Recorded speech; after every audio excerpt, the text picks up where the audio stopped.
Good afternoon, everyone. Today we'll be presenting on our NMS project.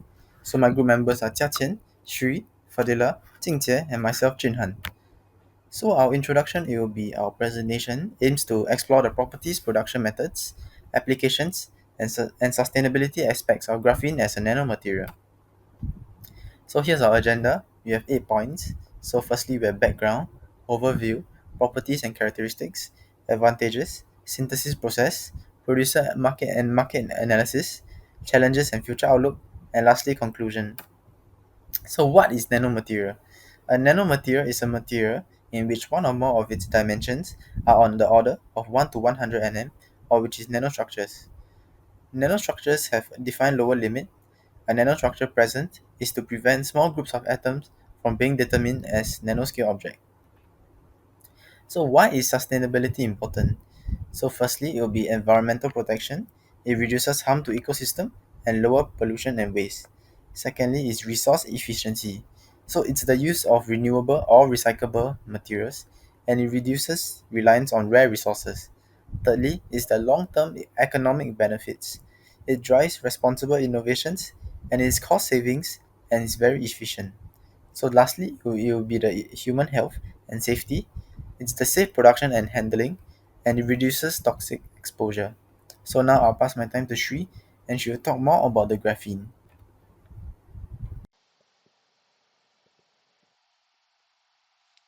Thank you, Junhan. Now, let's narrow our focus onto one specific material, graphene. What is graphene? Graphene is a single layer of carbon atoms arranged in a 2D honeycomb lattice, and it is an allotrope of carbon. Graphene has many good properties. Let's investigate them.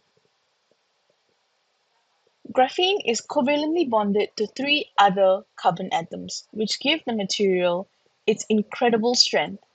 It is strong due to the strong covalent bonds and electrostatic forces caused by delocalized electrons that flow through the positively charged carbon atoms.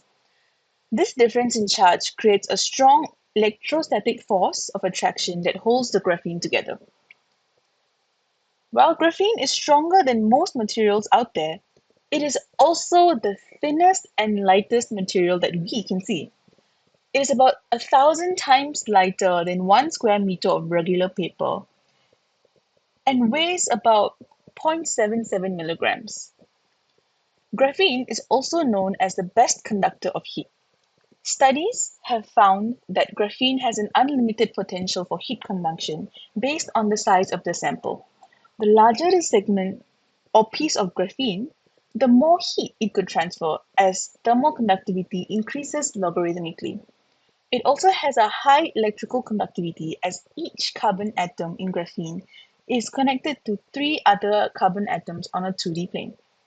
The graphene's atom contains free delocalized electrons. The electron is known as a pi electron and can move freely in a 3D space.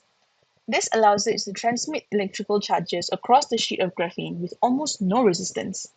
In fact, graphene can even move electrons 10 times faster than silicon using even lesser energy.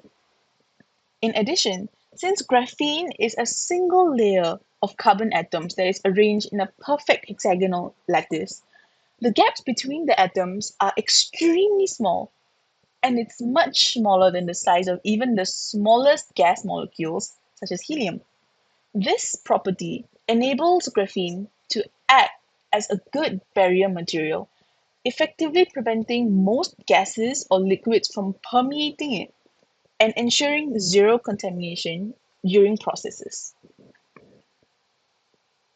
The last amazing property of graphene is that it has the ability to retain its initial size after being subjected to strain or deformation. This is due to its extremely strong carbon-carbon bonds, which are arranged in a flexible honeycomb lattice. This allows the material to stretch or bend without permanent disfiguration. When the strain is released, the lattice structure relaxes back to its initial configuration, giving graphene exceptional elastic recovery and making it highly suitable for applications in flexible electronics, stretchable sensors, and compatible materials that require a little bit of both strength and flexibility. The advantages of graphene are as follows. It reduces the weight in composites significantly, which can translate into lower fuel consumption and improved energy efficiency in transportation industries such as automotive and aerospace applications such as for planes. Graphene's unique electrical, optical, and mechanical properties give it the unique strength of being able to replace rare and expensive materials like indium tin oxide in applications such as our touchscreens, flexible displays, and solar panels. It could also reduce costs and reliance on scarce resources. Graphene has exceptional mechanical strength and resistance to wear. These properties of graphene enable it to last longer with fewer replacements, contributing to both cost savings and sustainability by reducing material waste over time. Now I'll hand over the time to my teammate who will discuss more about the synthesis process. So now I'll be presenting to you about the synthesis process of producing graphene. There are two common approaches, which are the top-down approach and bottom-up approach. Under the top-down approach, there are two common methods which include mechanical exfoliation and chemical exfoliation.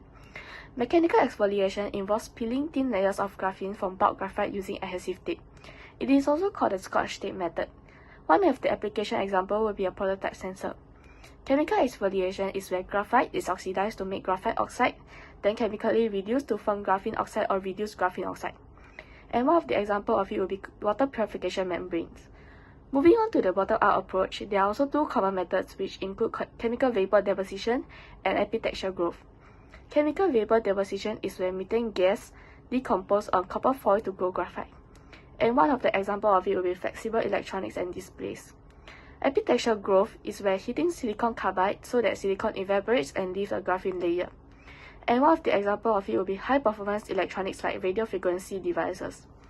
And to summarize, we can see that graphene obtained from top-down approach are usually cheaper, but is not suitable for mass production. Although graphene produced using bottom-up approach are higher in quality, but it will be more expensive at the same time. Thank you, Qian. Now I'll be talking about the producers and market outputs. So starting off the first company, which is called Plus Graphene from Australia, which are known by proprietary pure graph product, works with industries like construction, companies, and energy storage. Moving on, which is Hayden from the UK, one of the earliest and most prominent graphene producers, provide CVD graphene films, graphene oxide, and research-grade materials. Then we have Rafinha from Spain, where they do applications which include aerospace, automotive, inks, and coatings. And lastly, we have Bastarian from the UK, which has strong partnerships with engineering and electronics companies. Now, moving on to the next slide, here, to talk about why China is the largest graphene producers. So one of the biggest company which contributes is the Sixth Element, one of China's largest graphene producers, where they specialize in graphene powders, graphene oxide, and graphene additives. Applies to coatings, plastics, energy storage, and anti-corrosion materials. Industries, they also export globally and are ISO certified production. And we have the Shanghai Nanotech, where they focus on distributing grown graphene flows. And the applications include flexible electronics, transparent conductive films, and wearable sensors.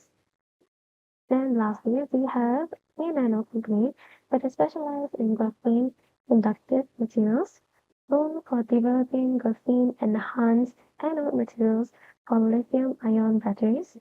And their focus areas include battery electrodes, supercapacitors, and conductive coatings. So, why do China lead? They lead well is because firstly, they have strong government funding. Secondly, they have the largest number of industrial pilot projects. And lastly, they host graphene-related patents worldwide. Then, moving on to the market analysis.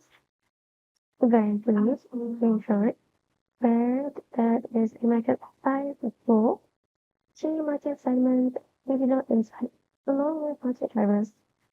Now, moving on to the supply chain composition, where we can talk about the raw material processing and production, where the raw material are abundant in regions such as China, India, Spain, Canada.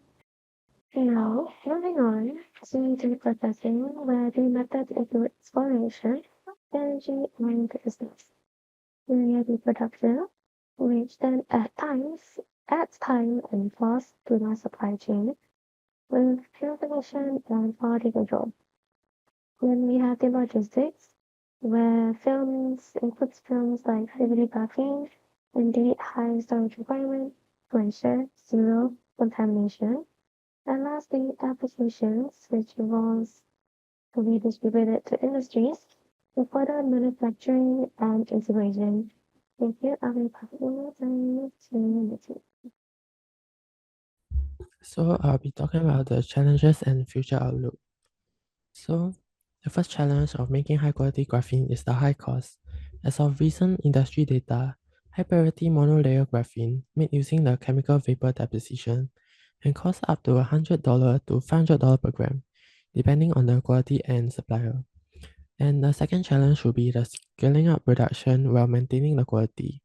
As when you scale up to produce larger quantities, it's harder to maintain the same quality, as issues such as inconsistent thickness, defect, and multi-layer formation can happen easily in large-scale process. And lastly is the lack of standardized regulation, as because graphene is a relatively new material, there isn't any clear or consistent standard and regulation yet across industries or countries. So what are the future outlook? Well, first will be the research into eco-friendly production method, as researchers now are developing greener approaches, such as using plant extract or bacteria to reduce the graphene outside. Another will be finding low energy method that work at room temperature. There are also a growing demand in clean energy and environmental application, as due to graphene's unique properties, it makes it ideal for batteries, solar cells, and air filters. As industries push for a greener and more efficient solution, graphene is increasingly seen as a key material in clean tech innovation. Lastly is the lower cost as technology matures. As new technology, like any new technology, graphene started out expensive because of the low yield and complex process. But over time, new method and new machine will be developed, making graphene production more efficient and cost effective. So the conclusion is that graphene is a high versatile due to its exceptional strength, conductivity, flexibility, and lightweight properties. However, it faces many challenges such as the high production cost, difficulty in scaling up without quality loss, and lack of standardized regulation. It shows a promising future as more eco-friendly production methods are being developed. There are also a growing demand in clean energy and environmental application. As technology continues to improve, the production process is expected to become even more efficient and affordable, making graphene more accessible for widespread use. Thank you.